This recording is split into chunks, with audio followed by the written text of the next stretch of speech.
Bueno, mis amados hermanos, qué bendición.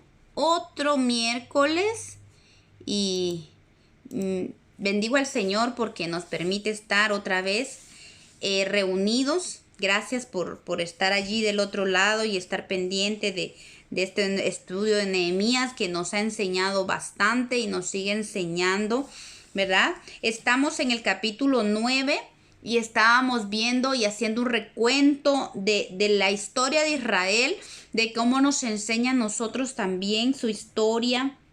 Nos enseñan sus caídas, sus levantadas, que también son enseñanza para nosotros, para que aprendamos. Recordemos, el apóstol Pablo nos dice que son para nuestra enseñanza, para que nosotros pues no cometamos sus mismos errores, pero que veamos que en medio del pecado, en medio de la transgresión, Dios es fiel y Dios siempre está a favor de su pueblo. Vimos la semana pasada sobre la conquista, el peligro de dejar a los nuestros atrás y de conformarnos con la herencia, la menor herencia, ¿verdad? La herencia inferior. Y el llamado del Señor a buscar la herencia que Dios tiene para nosotros, esa herencia que Dios quiere que conquistemos. Pero qué lindo, vimos cómo el Señor les dio la tierra, vimos cómo el Señor les enseñó, humilló a los moradores de la tierra y los hizo que poseyeran esa tierra prometida que Dios les había prometido. Bueno, valga la redundancia, les había prometido a Abraham, a los padres, a Abraham, a Isaac, a Jacob. Pero dice que el verso 25 de Nehemías nos muestra que dice que ellos tomaron ciudades fortificadas y tierra fértil. Dice que heredaron casas llenas de todo bien, cisternas hechas, viñas, olivares, muchos árboles frutales, comieron, se saciaron y se deleitaron en su gran bondad. Y aquí meditábamos en el hecho de que la bendición de Dios es tan completa en nuestra vida, que cuando nosotros estamos caminando en la obediencia al Señor, podemos disfrutar de todo esto, incluso cosas, bendiciones que vienen a nuestra vida, que nosotros decimos: de verdad, yo no merezco esto, porque el Señor es tan bueno. Y es que el Señor es un Padre tan bueno con nosotros que Él se complace en bendecirnos, y eso es lo que Él anhela en realidad, bendecirnos. Todo lo que ellos adquirieron en su herencia habla de una protección de Dios. Qué lindo es cuando estamos disfrutando de esa protección de Dios, como el Señor guarda nuestra entrada, guarda nuestra salida, vamos, venimos y regresamos en paz. Y qué lindo es disfrutar de esa. Hay fertilidad en nuestra vida, cualquier cosa que emprendamos o emprendemos, si estamos con la bendición de Dios, miren, todo pareciera como que todo se multiplica en nuestras manos. Y qué lindo es eso, es ver cómo Dios multiplica. Mi mamá me decía hace poco: mira, mi hija, me dijo, como una viejita como yo, dice ella, una viejita como yo, vendiendo tostaditas, porque ella tiene su cafetería. Pero ella dice así, va vendiendo tostaditas, un almuerzo aquí, un almuerzo allá, un desayuno acá. Y mira, me dijo, miro cómo el Señor multiplica la bendición en mis manos, en cosas tan pequeñas. Y qué bonito, le digo yo, porque eso es parte de la bendición de Dios. Dice que también habla de que ellos recibieron casas llenas de todo bien. Imagínense ustedes que ellos llegaron solo a entrar a una casa, a entrar a las casas, a poseer las casas que tal vez los cananeos habían luchado por construir. Pero esa es la bendición de Dios, porque la palabra de Dios dice que aún los bienes del impío son para el justo. Y como el Señor les dio casas llenas de todo bien, ellos solo llegaron a poseer lo que otros tenían, y eso se los dio el Señor a ellos.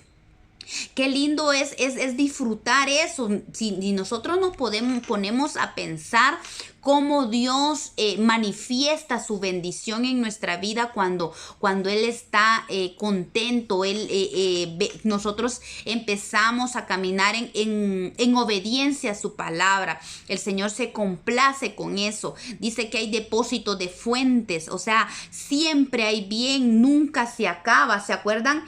Pasa lo que pasó con aquella viuda, que no cesaba el aceite.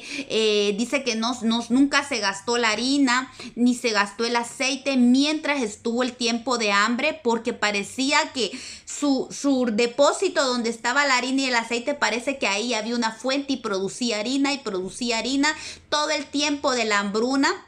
Ella tuvo harina y aceite para alimentarse ella, para su hijo y para el profeta.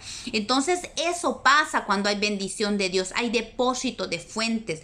El gozo del Señor, de verdad, a pesar de la adversidad, a pesar de que venga algo que nos distraiga o algo que nos mueva, podemos experimentar gozo porque sabemos que Dios tiene cuidado de nosotros. La unción de Dios es manifestada también en el tiempo de bendición. Qué lindo es saber de que podemos llevar una palabra, que podemos ser usados por Dios para bendecir al pueblo de Cristo. La unción del Espíritu Santo nos acompaña en todo tiempo. Y qué no decir de los frutos que Dios nos da, que Dios permite que nosotros desarrollemos en nuestra vida. Pero qué bonito es experimentar todo esto. Pero hay que tener mucho cuidado cuando nosotros estemos experimentando estos tiempos de bonanza, estos tiempos de reposo, estos tiempos de bendición. Es algo muy importante que tenemos que mantener en nuestra vida, es el agradecimiento y saber que todo esto que nosotros tenemos no lo tenemos por lo pilas que somos o por lo inteligente que somos o porque yo soy trabajadora o porque yo nací con el don, es que yo soy una mujer de bendición. Es importante que alejemos el yo de nuestra vida y entendamos que es Dios el que está detrás de nosotros, es Dios el que nos bendice, el Dios el que nos protege, es Dios quien nos hace fértiles, es Dios quien nos da casa llena, es Dios quien nos da fuentes, depósitos de fuentes, es el gozo del Señor y de su salvación en nuestra vida que nos mantiene alegres, es la unción del Santo lo que nos permite ser usadas por Dios para llevar una palabra, para llevar aliento, para levantar al que está caído. No es por nosotros. Si damos una palabra, es porque Dios pone esa palabra en nosotros. Recordemos que el Señor hablaba y decía, abre tu boca que yo la llenaré. O sea, yo puedo abrir mi boca, pero si Dios no la llena, lo que puedo hablar es palabras vacías sin sentido. Pero cuando Dios llena la boca es una bendición. Cuando Dios pone la unción es una bendición. Entonces tenemos que entender que aún la unción de las palabras es Dios en los siervos, es Dios en los profetas, en los pastores. Por eso es que hay que tener los pies bien puestos sobre la tierra y entender que todo lo que Dios da es porque Él se satisface, porque a Él le place darlo. No porque a ti te doy, porque tú eres más bonito y tú eres feo, no te doy nada. No es así. Incluso no es por lo mucho que nosotros hagamos. Aunque al Señor le encanta cuando nosotros somos obedientes a su palabra y Él anhela bendecirnos, porque la obediencia es esa cobertura de Dios que nos bendice. Pero en estos tiempos tengamos cuidado, como le digo, puede haber un peligro en la prosperidad sin agradecimiento. Por eso es que en medio de toda prosperidad, ya sea cualquier prosperidad, usted no crea que prosperidad solo es dinero. La prosperidad también es bienestar, la prosperidad es salud, tiempos. ¿No le ha pasado a usted que hay tiempos, años que ni siquiera gripe le da? Eso es prosperidad en salud. Hay tiempos donde usted nada la molesta, nada le ofende Esos son tiempos de prosperidad, pero no es por lo bonito o por lo bueno que yo sea, sino porque es Dios el que pone todo eso en nosotros. Entonces el agradecimiento es como ese antídoto tremendo, hermoso, que si nosotros aprendemos a tener agradecimiento en nuestro corazón, vamos a seguir disfrutando de esta prosperidad que viene de Dios. Bueno, qué bueno es disfrutar de tanta bendición disponible de Dios para cada uno de nosotros si caminamos en obediencia. Pero es de suma importancia que nunca olvidemos los favores y las misericordias de Dios, ni de dónde Dios nos ha sacado, ¿sí? Y mantengamos un corazón agradecido. A veces olvidamos que nosotros hemos pecado en el pasado, a veces olvidamos de dónde Dios nos sacó y a veces solo porque nos hemos mantenido fiel por la gracia y misericordia de Dios, a veces nos creemos con derecho de juzgar a los demás. Porque a veces pensamos, si yo pude salir de eso, ¿por qué esta persona no puede salir? Entonces, a veces nos queremos volver jueces, olvidando que fue Dios el que extendió su mano, que si no fuera por la misericordia de Dios y que Dios extendió su mano, nosotros no estuviéramos donde estamos. Entonces no debemos olvidar de dónde Dios nos sacó. Tenemos que mantener un corazón agradecido y lleno de humildad. Humildad porque uno tiene que reconocer que no es por nuestras fuerzas, no es por nuestra inteligencia, es la inteligencia que Dios da, es la sabiduría que Dios da, es la palabra que Dios da, es la unción que Dios da. Por eso tenemos que aprender a ser humildes. Porque de lo contrario puede pasar lo que pasó con el pueblo de Israel, que se olvidaron de lo que olvidaron que lo que tenían era por la gracia del Señor. Ya cuando ellos se establecieron y cada uno estuvo en su casa, el Señor les había dicho que sacaran a todo el pueblo, pero ellos se acomodaron. Y no se acomodaron y empezaron a decir, es que nosotros peleamos, es que nosotros conquistamos, fuimos nosotros que sacamos a este pueblo. Si yo tengo esta casa es porque mi padre peleó y vino y sacó a los enemigos y él logró que tuviéramos esta casa. Entonces es importante que no se nos olvide, porque este pueblo olvidó a Dios y a su misericordia. El peligro de la prosperidad trae la autosuficiencia y se pierde la dependencia del Señor. Y eso es bien delicado cuando nosotros ya sentimos que la podemos solos y que se nos olvida depender de Dios. A Israel se le advirtió de antemano acerca de esto antes de entrar a la tierra prometida. Si vamos a Deuteronomio capítulo 32, verso 15. Dijo Moisés esta palabra, pero engordó Jesurún. Jesurún es otro nombre para Israel. Y tiró coces, engordaste, le dice, te cubriste de grasa. Entonces abandonó al Dios que lo hizo y menospreció la roca de su salvación. Esto es bien delicado, porque dice cuando engordaste y te cubriste de grasa. Todo eso vino a causa de tanto alimentarse, tanto comer bendición, pero sin olvidarse de ejercitar la bendición de Dios. Engordó Jesurún y dice que abandonó al Dios que lo hizo y menospreció la roca de su salvación. ¿Recuerdan ustedes lo que pasó con el rey de Babilonia? Nabucodonosor, Dios le había dado a él todas las naciones de la tierra. Fue Dios quien le permitió conquistar. Aún Dios le dio a Jerusalén y parte de Israel. Dios le dio el poder para tener eso. Pero él tenía que entender que era Dios el que le había dado todo eso. Pero un día Nabucodonosor se paró, se levantó una mañana y dijo, ¿quién como Babilonia, la que yo hice? ¿Verdad? Él empezó a ver y dijo que él había hecho su Babilonia. y se engrandeció en su corazón y se le subió el orgullo. Y cuando pasó eso, el Señor lo castigó ese mismo día. Dice la palabra de Dios que pasó un tiempo con las bestias. Con las bestias Dios lo entregó al bestialismo porque olvidó que era Dios el que le había dado los reinos de la tierra.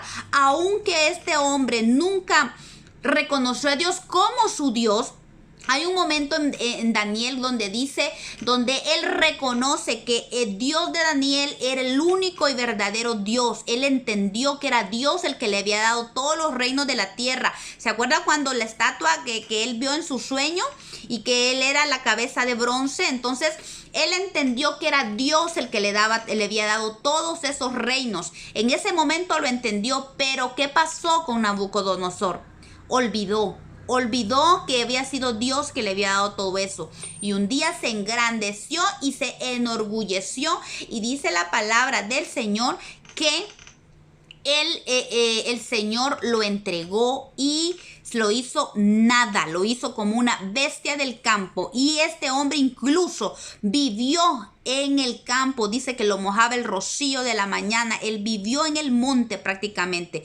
Enloqueció. Dios lo permitió. Entonces tenemos que tener cuidado porque cuando nosotros olvidamos que es Dios, miren, puede el Señor entregarnos a algo tremendo y por eso hay que temer.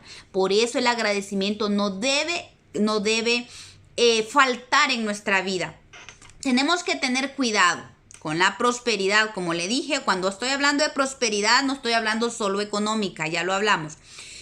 Sí, debemos tener cuidado con la prosperidad. Si nuestro corazón no está buscando la santidad y teniendo agradecimiento en todo tiempo, podemos dar lugar a la rebelión y como resultado de la rebelión, la apostasía. Y esto, hermanos, pidamos misericordia para que no pase en nosotros. Y seguimos en Nehemías 9:26, dice: pero te provocaron a ira. Después de que Dios les había dado tremenda bendición, después que Dios les había dado para que ellos disfrutaran de la tierra que les había dado a poseer, ellos dice que lo provocaron a ira y se rebelaron contra ti, dice, y echaron tu ley tras las espaldas. Y mataron a tus profetas. Y dice que protestaban contra ellos para convertirlos a ti. E hicieron grandes abominaciones. La mayor abominación por la cual el Señor se enojó con Israel fue que lo cambiaran a él por otros dioses. Eso fue algo que le dolió mucho el corazón de Dios cuando vio a su pueblo que se fue tras otros dioses. Y eso que Dios se los había advertido no solo una vez, muchas veces. Incluso dice Jeremías 2:11, el Señor, muy dolido en su corazón, dice: ¿acaso alguna nación ha cambiado sus dioses? Aunque ellos no son dioses. Sin embargo, mi pueblo ha trocado su gloria por lo que no aprovecha. Dice: espantaos cielos sobre esto y horrorizaos, desolaos en gran manera, dijo Jehová. Porque dos males ha hecho mi pueblo, me dejaron a mí fuente de agua viva y cavaron para sí cisternas rotas que no retienen agua.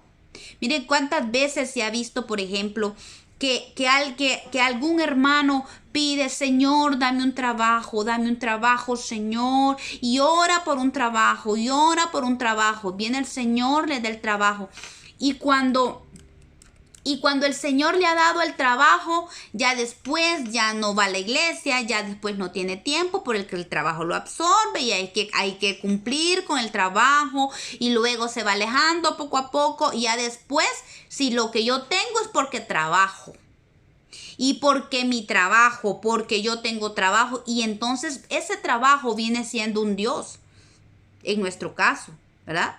Viene siendo un Dios que nos aparta de nuestro Dios verdadero. O por ejemplo, yo conocí a un muchacho en una iglesia, o bueno, mejor dicho, mi papá contaba esta historia y decía que un muchacho llegaba a la iglesia, no sé si es historia o chiste, pero la verdad es que tiene mucha verdad. decía, un muchacho todos los días llegaba temprano y se postraba al altar y decía, Señor, dame la victoria, y oraba por la victoria. Y entonces el pastor lo escuchó y dijo, Dios mío, este hermano de verdad quiere estar en victoria. Y el pastor empezó a orar también por él. Y resulta que el muchacho oraba por una hermanita que se llamaba Victoria. Entonces, cuando la muchacha le paró bola, se la llevó y los dos no regresaron a la iglesia y él se quedó con su victoria. Pero vamos al hecho que también ha pasado que mucha gente va detrás de un amor o de un esposo o de una esposa, y al final ese esposo o esa esposa viene siendo un Dios que te aleja de tu Señor. Entonces así pasa muchas veces, y eso es un ejemplo. Hay infinidad de cosas que pueden ser un Dios que nos alejen, y a veces es Dios mismo que nos ha dado esa bendición, y esa bendición viene siendo para nosotros un tropezadero. A veces hijos. Hay parejas que han orado a Dios por tener un hijo, y Dios les concede la bendición de tener un hijo. Y ya después que por cuidar al hijo se alejan, que porque el niño, que esto y que lo otro, y se alejan de Dios. La verdad es que tenemos que aprender a tener equilibrio dentro de todo.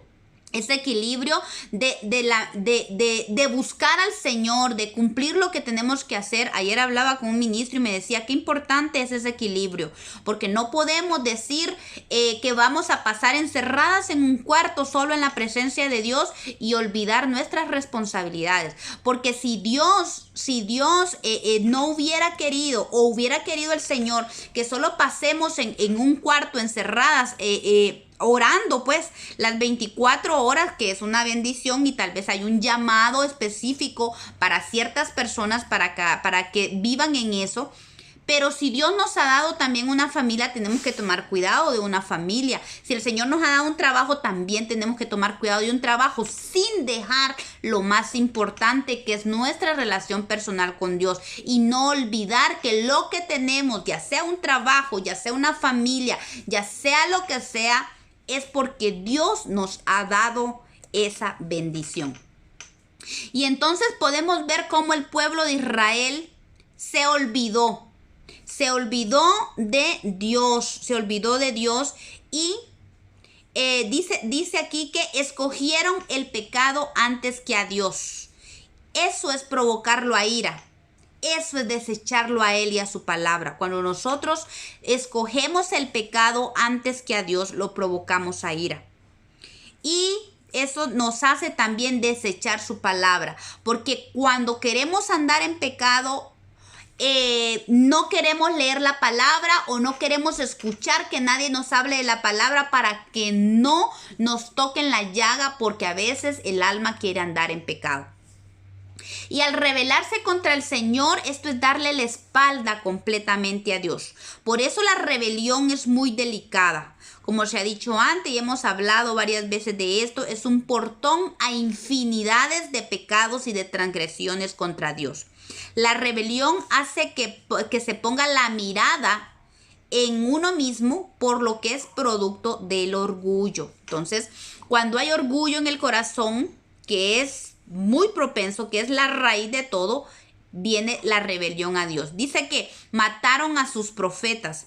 Aún el pueblo hoy en día se puede seguir matando a los profetas. ¿Cómo se hace eso? Obviamente hoy no se matan a los profetas físicamente, pero cuando se hace caso omiso a lo que los profetas ungidos de Dios hablan, se mata la palabra declarada de Dios. Y esto lo hablábamos ayer, creo, que cuánto el Señor ha venido hablando por sus profetas.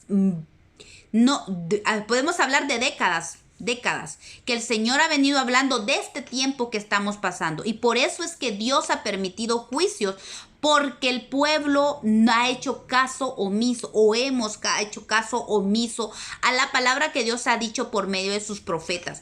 Porque la intención de Dios, cuando habla por sus profetas, dice es que la palabra haga que los conviertan a Dios. Esa es la intención de la palabra profética, de llevarnos a Dios.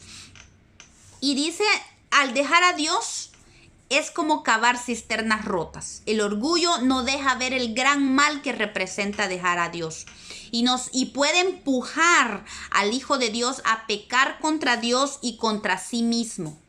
Cisternas rotas que no tienen agua significa que el agua viva ya no se queda más en ellos. La bendición de Dios se va.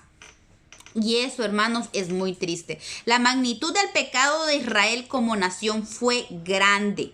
El Señor los reprendió diciendo que a diferencia de los paganos que nunca cambiaron a sus dioses, Israel había rechazado al Dios vivo y verdadero a cambio de ídolos de metal, de madera, de piedra. Y el Señor se entristece mucho si nos damos cuenta aquí en Jeremías 2:11 dice, ¿acaso alguna nación ha cambiado sus dioses? Aunque ellos no son dioses.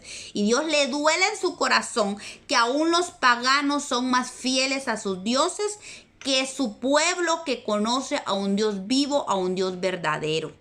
Y eso es triste porque dejamos de poner la mirada en Dios. Su pueblo deja de poner la mirada en Dios y se va detrás de ídolos, de cosas que no aprovechan. Y eso al Señor le duele en su corazón. Entonces dice en Nehemías 9:27, entonces los entregaste en mano de sus enemigos, los cuales los afligieron. Pero en el tiempo de su tribulación clamaron a ti, y tú desde los cielos los oíste, y según tu gran misericordia les enviaste libertadores para que los salvasen de manos de sus enemigos. Durante el tiempo de Josué, Israel conquistó la mayor parte de la herencia, pero ellos perdonaron a muchos enemigos. Ellos se creyeron autosuficientes y poderosos, a lo que Dios permitió que se quedaran estas naciones a raíz de su desobediencia de exterminarlos, para que entendieran las consecuencias del pecado que representaba haber dejado esas naciones en medio de ellas. Y uno de los tantos peligros es, o como les decía, olvidar. Si nos vamos a Jueces capítulo 1, dice que después de que muerto después de muerto Josué, dice que se levantó una generación. Jueces capítulo 2, verso 10 dice, y toda aquella generación también fue reunida a sus padres. Y se levantó después de ellos otra generación que no conocía a Jehová ni la obra que él había hecho en Israel. Y empezaron a hacer lo malo ante los ojos de Jehová. Entonces vemos cómo el Señor empieza a tratar a su pueblo. Empieza a tratar a su pueblo. ¿Por qué? Porque no solo conquistaron completamente la tierra, sino que dejaron a los pueblos en medio de ellos, se hicieron a los pueblos y olvidaron la obra de Dios. Y no la transmitieron a sus hijos. Y esto es bien tremendo, hermanos. ¿Por qué? Porque cuando se deja al enemigo, cuando se permite, y esto es una introspección para nosotras mismas, para cada uno individual, que a veces dejamos nosotras mismas, justificamos nuestras propias acciones o justificamos ciertas, ¿cómo se dice?, concupiscencias que tenemos en el corazón. Las justificamos porque ni modo, porque mi papá sí era, porque mi mamá, porque mi abuelo, en lugar de entender que son áreas, son enemigos que hay que conquistar y sacarlos fuera y no consentirlos en nuestro corazón. Y esto es un peligro, porque esas mismas iniquidades a las que nosotros consentimos en nosotros, esas mismas iniquidades más adelante adelante van a ser nuestro tropezadero si nosotros no las tratamos a tiempo. Lo que pasó con el pueblo de Israel, como ellos no conquistaron y dejaron a muchas naciones en medio de ellos, mucho pueblo en medio de ellos, estas mismas naciones, Dios dijo, ok, ustedes no quisieron trabajar para conquistarla, ok, yo tampoco la voy a sacar. Yo las voy a dejar allí y las voy a dejar para probarlos. Y esas naciones, ustedes les digo, van a ser tropezadero para ustedes y para sus hijos. Entonces vamos viendo cómo le dice, mire Jueces capítulo 2, 1 al 3, dice, el ángel de Jehová subió a Gilgal a Boquín y dijo, yo os saqué de Egipto y os introduje en la tierra de la cual había jurado a vuestros padres diciendo, no invalidaré jamás mi pacto con vosotros, con tal que vosotros no hagáis pacto con los moradores de esta tierra, cuyos altares habéis de derribar, mas vosotros no habéis atendido mi voz.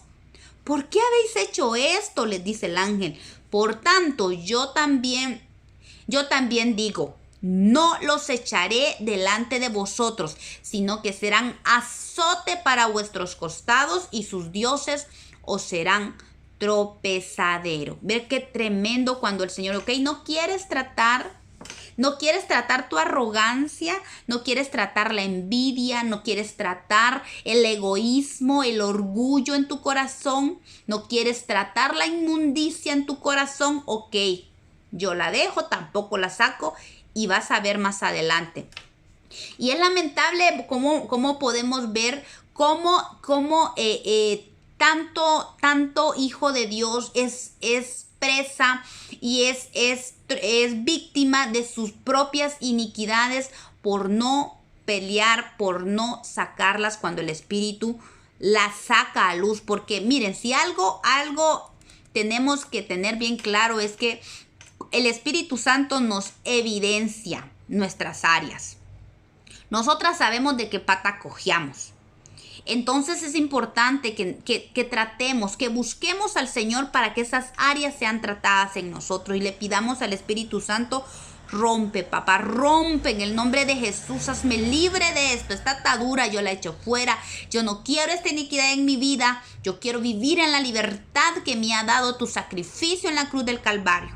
Es importante que nosotros, porque si no, vamos a caer en la misma situación que el pueblo de Israel cayó después de haber tenido herencia, después de haber conquistado, pero la negligencia de su corazón permitió y consintió a estas naciones en medio de ellos, las cuales, como dijo el Señor, iban a ser tropezadero. Los levitas, que son los que están haciendo el recuento de la historia, están haciendo una remembranza y se refieren al tiempo de los jueces, porque esta etapa que estamos hablando es el tiempo de los jueces, cuando se repitió un ciclo de eventos durante unos 350 años aproximadamente. Había un tiempo de reposo, seguido de uno de rebelión. Luego esto los llevó a la reprensión por medio de un enemigo que el Señor levantaba para dominarlos. Después venía arrepentimiento. Entonces Israel se volvía al Señor porque el Señor levantaba un gobernador o juez y experimentaban la liberación de la opresión de sus enemigos. Y este ciclo iba así, ¿verdad? Miren, Nehemías capítulo 9, versículo 28 dice, pero una vez que tenían paz, ellos volvían a hacer lo malo delante de ti, por lo cual los abandonaste en mano de sus enemigos que los dominaron, pero volvían y clamaban otra vez a ti, y tú desde los cielos los oías, y según tus misericordias muchas veces los libraste. Pues ellos iban aquí, vean esta pequeña pantalla, dice, la pequeña imagen. De tiempo de reposo se levantaban en rebelión. La rebelión producía reprensión de Dios. Luego la reprensión se iba y volvían al arrepentimiento. El Señor levantaba un gobernador o juez, les daba libertad y les volvía a dar reposo. Y esta liberación no duraba mucho tiempo, porque después de un tiempo ellos volvían a ser rebeldes. En total, Dios levantó a 12 jueces, incluyendo una mujer, Débora. Y hubieron 7 ciclos de miseria en el pueblo. Y vamos, aquí aquí van a aparecerles las citas de los 10 veces que dice Jueces que ellos hicieron lo malo ante los ojos de Dios. Y hicieron lo malo siempre en todas estas citas: 2:11, 3:7, 3:12, 4:1, 6:1, 10:6, 13:1. En todos estos ustedes van a ver cómo cómo ellos hicieron lo malo y volvían a hacer lo malo ante los ojos de Dios, y Dios levantaba toda esta lista de 12 jueces que Él levantó para poderlos liberar. Entonces, hermanas, de verdad, cómo el Señor pide, cómo el Señor anhela y nos amonesta para que volvamos a su ley. El Señor no quiere que caigamos en estos ciclos de miseria. A estos ciclos se le llaman, estos ciclos que tuvo el pueblo de Israel durante el tiempo de los jueces, se le llaman ciclos de miseria. Y estos ciclos de miseria son evidentes también en el pueblo de Dios. Nehemías 9:29 dice: les amonestaste a que volviesen a tu ley, mas ellos se llenaron de soberbia y no oyeron tus mandamientos, sino que pecaron contra tus juicios, los cuales, si el hombre hiciese, en ellos vivirá. Pero se rebelaron, endurecieron su cerviz y no escucharon. Y es que este tiempo de los jueces fue un tiempo bien tremendo, porque dice que en estos tiempos, como no había rey en Israel, cada uno hacía lo que bien le parecía. Y es que el propósito de Dios era de que volvieran a la ley. Esto, hermano, es que el volver a la ley de Dios no es una sugerencia, es una ordenanza. Y es importante para nosotros no pasarlo por alto. Porque en el nuevo pacto de Dios no se menosprecia la ley, ni es que ya no estamos en tiempo de la ley. Pero es importante que entendamos que en el nuevo pacto, que en el que estamos ahora, que nosotros estamos viviendo, Dios quiere escribir esa ley en nuestro corazón para que podamos andar en sus caminos. Debemos darnos cuenta de que aquellos que caminan en el Espíritu y son guiados por Él cumplen la justicia de la ley. Vean lo que dice Romanos 8, verso 3 al 4. Porque lo que era imposible para la ley, por cuanto era débil por la carne, Dios, enviando a su Hijo en semejanza de carne de pecado, y a causa del pecado, condenó al pecado en la carne, para que la justicia de la ley se cumpliese en nosotros, que no andamos conforme a la carne, sino conforme al Espíritu. Entonces, ¿qué pasa? Cuando Jesús vino, tomó la ley que era débil en la carne, porque era imposible cumplir la ley, ¿verdad? Por cuanto no había esa gracia, Jesús vino a dar vida, gracia, para poder cumplir la ley por medio del Espíritu. Dice, para que la justicia de la ley se cumpliese en nosotros. ¿Quiénes? Los que no andamos conforme a la carne, sino conforme al Espíritu. Si se dan cuenta, el llamado de Dios es volver a la ley, pero me refiero a la ley en el Espíritu. ¿Sí? Me refiero a sus mandamientos, a su palabra. ¿Por qué? Porque si andamos en la carne, jamás vamos a cumplir la ley.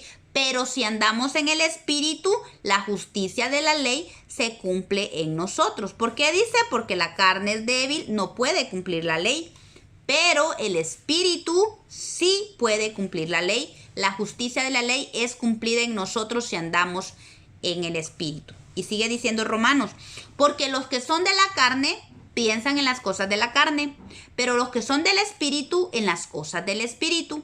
Porque el ocuparse de la carne es muerte, pero el ocuparse del Espíritu es vida y paz. Gloria a Dios por el ocuparnos del Espíritu. Gloria a Dios porque le podemos permitir al Espíritu que gobierne nuestra vida, que nos llene de vida y de paz. Porque solo en el Espíritu es posible esta vida y esta paz. Amén. Pero es lo que yo les decía, mucho creyente, mucho hijo de Dios puede estar o entrar en estos ciclos de miseria. Porque hay tiempo de reposo y era lo que decía, muy peligroso. Cuando estamos tiempo de reposo es un tiempo de disfrutar, pero con las antenitas paradas. Porque cuando el Señor da reposo y su bendición es necesaria la humildad y el agradecimiento, era lo que venía diciendo al principio, en el corazón para evitar la rebelión. La rebelión se da cuando se olvida a Dios y todo lo que ha hecho, cuando nos llenamos de orgullo. ¿Se acuerdan lo que pasó con Luzbel? Él se llenó de orgullo y se olvidó quién era su creador, y el orgullo permitió que él se rebelara contra Dios, y no caigamos en el pecado de Luzbel. Amén. Dice que después venía la reprensión, y eso viene con los procesos o juicios en que se es metido a causa de la rebelión, y son parte de la misericordia de Dios.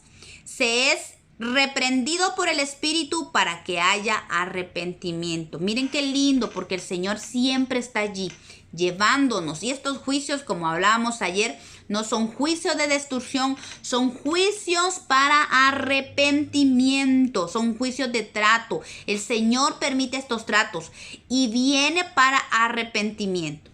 Y el arrepentimiento viene a causa de reconocer el pecado. Por eso es importante que yo les decía que haya un espíritu de arrepentimiento, porque mientras no se reconoce el pecado, que estamos en pecado, jamás vamos a arrepentirnos. Solo es reconociendo el pecado que puede venir arrepentimiento. Y vemos cómo el Señor ya levantó un gobernador, un juez sobre nosotros, que es Cristo, ¿verdad? Ese gobernador es Cristo, es su sacrificio, su palabra, que Él, de permitirle a Él ese gobierno sobre nuestra vida. Una vez que nos arrepentimos, una vez que hay arrepentimiento, es necesario venir a nuestro gobernador, a nuestro juez, para que la palabra nos gobierne la vida. Y cuando se da esto, que se le da la autoridad al Espíritu y a la palabra para que gobierne la vida, pues viene la libertad que se recibe por la gracia de Dios, y Él sigue perdonándonos por su amor. Pero hermanas y hermanos, la verdad es que Dios no quiere que nosotros pasemos en estos ciclos una y otra vez, una y otra vez, una y otra vez. En esto no hay bendición. El Señor quiere que haya una definición de nosotros, ¿verdad? Para buscarlo a Él, para no alejarnos de Dios, sino que sigamos constantes en la búsqueda del Señor. Eso es lo que el Señor, Dios no quiere que entremos en estas miserias. ¿Usted cree que el Señor se satisface cuando el Señor los entregaba? Por ejemplo, cuando en este tiempo de los jueces, ¿usted cree que el Señor se satisfacía cuando los entregaba a los moabitas, a los filisteos? Cuando aquellos venían y arrasaban, les quitaban sus comidas, les quitaban sus casas, sus viñedos. ¿Usted cree que Dios se satisfacía de eso? Él se entristecía, pero era necesario que Dios los entregara a esas naciones que habían quedado dentro de ellos, para que ellos volvieran a Dios. Ese era el deseo de Dios, que volvieran a Dios. Pero Él quiere un volver permanente, no un tiempo estoy y luego retrocedo, y luego otra vez estoy y luego retrocedo, porque en eso no hay bendición, en eso no hay fructificación. No se puede fructificar en el Espíritu si entramos en esos ciclos una y otra y otra y otra y otra vez. El pueblo de Israel pasó 7 ciclos en este tiempo de los jueces, de estos ciclos de miseria, hasta que Dios levantó un rey en Israel. Y Dios no quiere, de verdad. No se debe olvidar que entrar en este juicio trae consecuencias desastrosas al Hijo de Dios. No solo es el hecho de que no logramos crecer, no solo es el hecho que no hay frutos, no logramos fructificar en el Señor, sino también esos ciclos de miseria traen desastres, traen consecuencias tremendas, no solo para nuestra vida, sino para los nuestros. Hay que entender también tener bien claro esto, hermanos, que cualquiera puede caer en estos ciclos. Aquí no porque sea el ministro tal, no porque sea el ungido tal, el profeta tal, el siervo tal. No, todos, completamente todos podemos caer. Por eso el Señor nos llama, porque no se trata del nivel de la espiritualidad que se muestre, sino de la humillación del corazón en la intimidad. Jesús nos enseñó que debemos estar velando y orando en todo tiempo para no entrar en tentación. Vea que el Señor nos dice para no entrar, no dice caer, imagínense, no dice entrar en tentación, porque una vez que entramos en tentación puede venir el problema de que podemos caer en ella. Y eso el Señor, pues obviamente, Él no quiere que nosotros caigamos en la tentación. Pero aún ahí el Señor puede levantarnos. Pero por eso es que es necesaria la humildad de corazón, hermano. Porque cuanto más crece uno en ego, cuanto más crece uno en orgullo y en soberbia, entre más alto se sube, más grande es la caída, por no decir otra palabra. Pero más fuerte es el golpe y también los ayes y los pesares y las lágrimas. Entonces, yo creo que la humildad en nuestro corazón es muy importante. Tenemos que tener humildad en el corazón. Aquí nadie puede decir yo no estoy propenso a entrar en estos ciclos de miseria. Todos podemos entrar en estos ciclos de miseria y como les dije, no se trata del nivel de espiritualidad que nosotros mostremos a otros. La vez pasada estábamos hablando de que muchos pueden mostrar sus vestiduras sacerdotales limpias, blancas, de lino blanco, pero muchos pueden andar con los calzoncillos, porque los calzoncillos eran parte de la vestidura sacerdotal, no solo la túnica de lino, también habían unos calzoncillos que tenían que ser de lino puro, blanco, pero muchos muestran por afuera. Puede ser que muchos muestren por afuera su vestidura blanca, pero por dentro pueden andar sus calzoncillos inmundos. Y eso habla de una relación personal con Dios. Eso habla de la intimidad. En ese lugar donde usted no puede engañarle a Dios, pues, ¿verdad? Pero porque muchas veces hay engaños, se andan con los calzoncillos inmundos y como se ve lo de afuera blanco y limpio y los dones siguen fluyendo y el Señor sigue usando y todo esto, puede venir engaño al corazón. Recordemos lo que hemos dicho, engañoso es el corazón más que todas las cosas y perverso, ¿quién lo conocerá? Solo Dios. Recordemos a un Balaán que era profeta de Dios pero caído, dice él mismo, ¿verdad? Aún profetizaba y el Señor lo usó para bendecir a Israel, pero también él fue usado para hacer que el pueblo de Israel fuera contaminado. Entonces, yo les digo, no se trata del nivel de espiritualidad que mostremos, sino del nivel de humillación que presentemos en la intimidad con Dios. Y por eso es importante que nosotros tomemos cuidado y como Jesús dijo, velad y orad para que no entréis en tentación y peor aún, ¿cómo se llama? Digo yo, caer en ella. Mateo 26:41 dice, Jesús lo dijo, velad y orad para que no entréis en tentación. El espíritu a la verdad está dispuesto, pero la carne es débil. Por esta razón nosotros tenemos que estar velando y con las antenitas bien levantadas. ¿Por qué? Porque la carne es débil. Y quien diga que la carne que tiene no es débil, es mentiroso. Porque Jesús lo dijo, que el espíritu a la verdad está dispuesto, pero la carne no, porque es débil. Y aún, importante que reconozcamos que la iglesia misma está cayendo en estos ciclos a causa de la desobediencia. Pero bueno, hemos hablado bastante de eso y lo sabemos, ¿verdad? Entonces, seamos parte de la restauración. Más que de la acusación, pero es una verdad.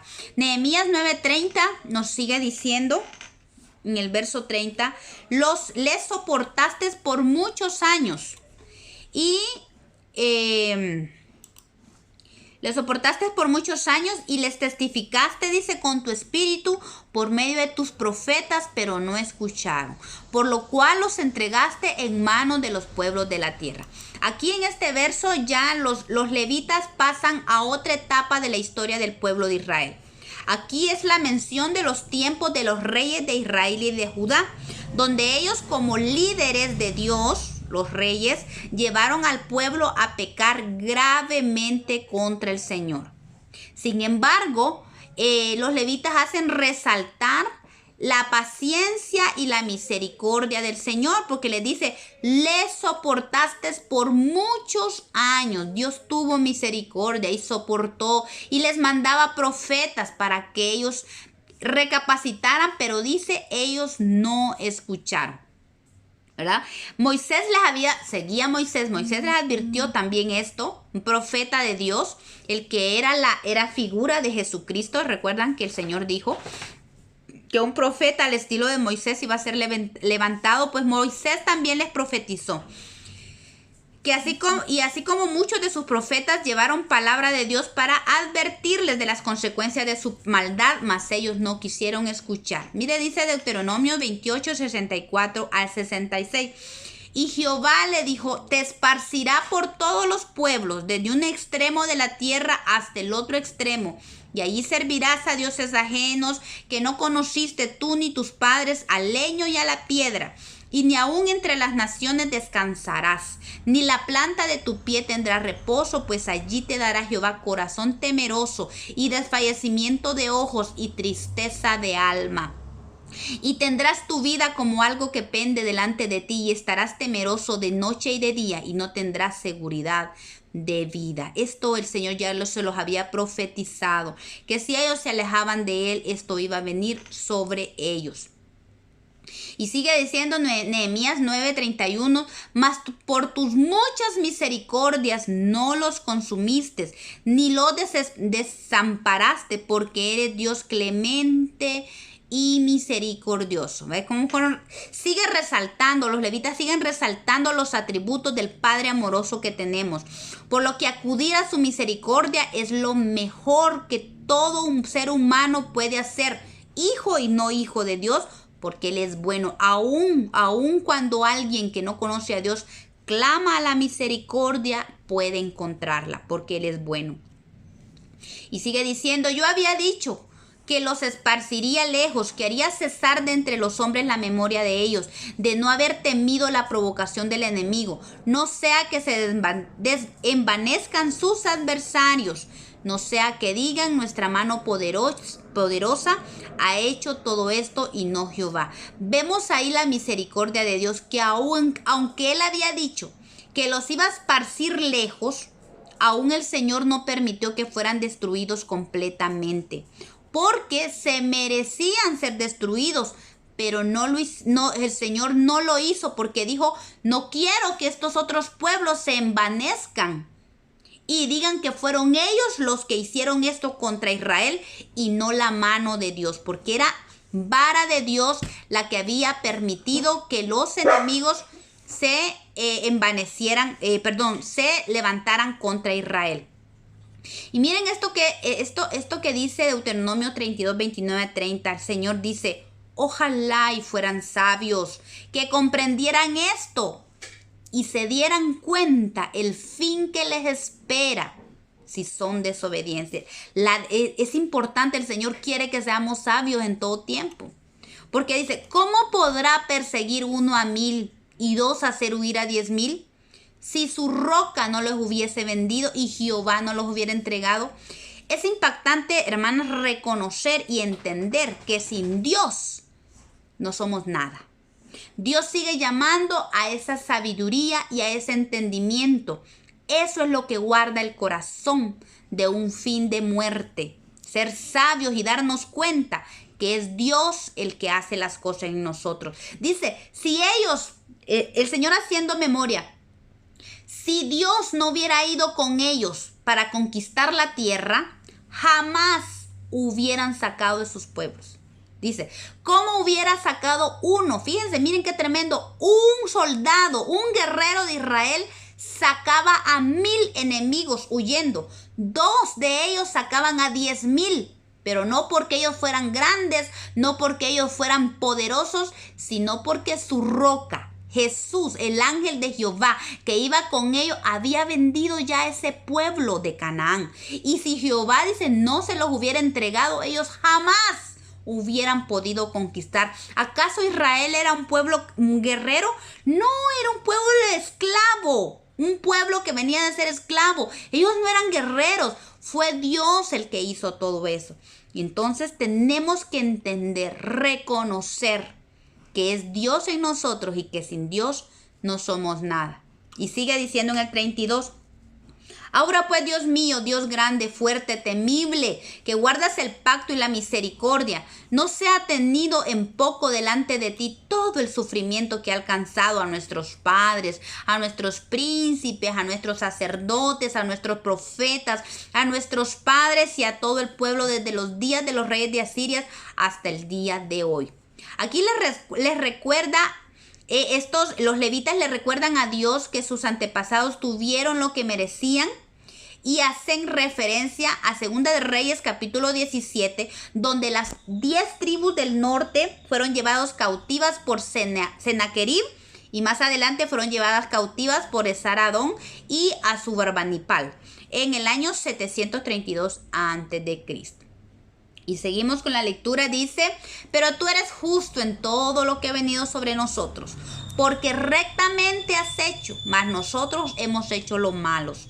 Nuestros reyes, nuestros príncipes, nuestros sacerdotes, nuestros padres no pusieron por obra tu ley, ni atendieron tus mandamientos y a tus testimonios con que les amonestabas, y ellos en su reino y en tu mucho bien que les diste, y en la tierra espaciosa y fértil que entregaste delante de ellos, no te sirvieron, ni se convirtieron de sus malas obras. Vean esto, qué tremendo. Los levitas reconocen la justicia de Dios y que sus antepasados sufrieron las consecuencias de su desobediencia. Pero aunque ellos sufrieron, el salmista nos recuerda que en el Salmo 103 del 8 al 11 podemos leer: misericordioso y clemente Jehová, lento para la ira y grande en misericordia.